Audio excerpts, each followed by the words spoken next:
Hello everyone, John back again, sharing a bit more, another leather project with you.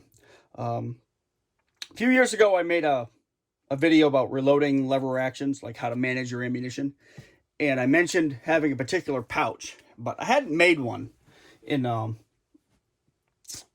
in the meantime, and where I was doing leather work, I said, geez, I should make that pouch because I've been thinking about it, at various points for the last, probably 10 years and saying, oh, this would be a good idea to have. I just never got the let out of my ass to actually make one. So I made myself a prototype the other day with some, it took me longer to actually sit down, draw the pattern, and fold it up the way I wanted it than it did to actually make the freaking pouch. But anyway, I got it kind of the way I want. There's going to be a couple of tweaks from here, but this is the general pattern. It's going to change a little bit, though. I can already see.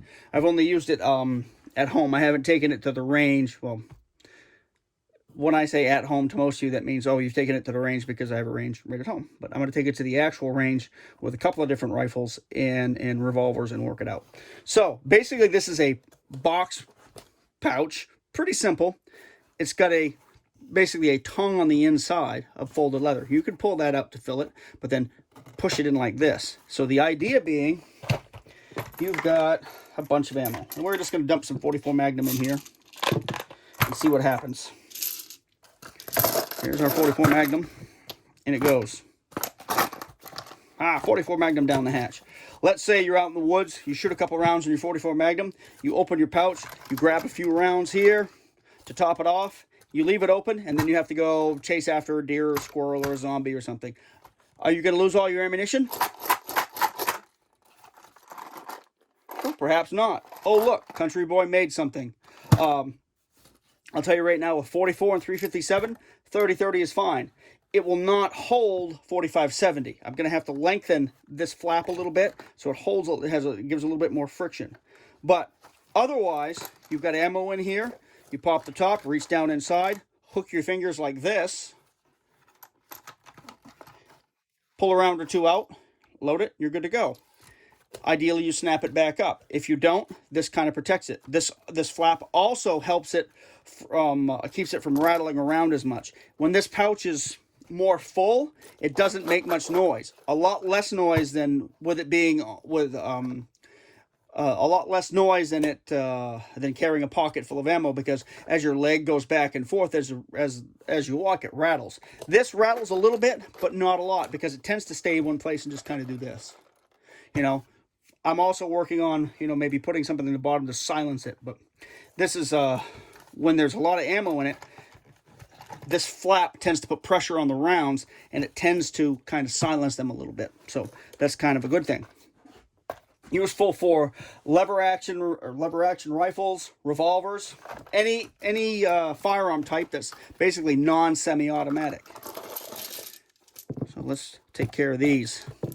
For all this, at today's prices, that's a lot of money right here. It's gold. But anyway, I'm going to take this to the range here in the next few days and give it a good ringing out with a variety of types of ammunition. It'll hold,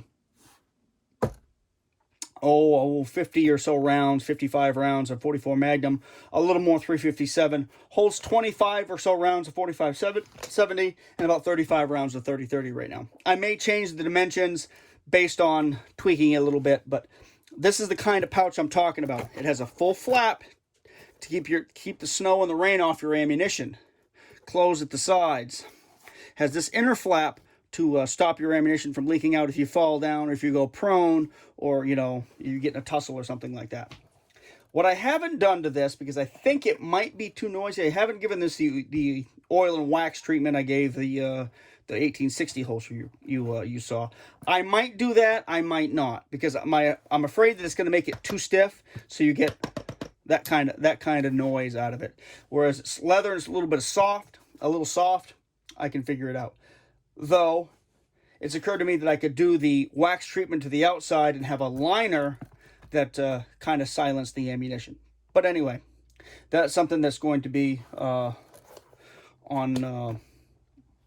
the Gen 2 version of this pouch, or the Gen 3, because I'll tweak these until I'm really happy with them, and I'll probably start selling them if there's any interest in it. But also a good multi-purpose pouch for just about anything else. I've made pouches like this of riveting construction for a long time because riveting works really good. It's quicker for assembly than sewing.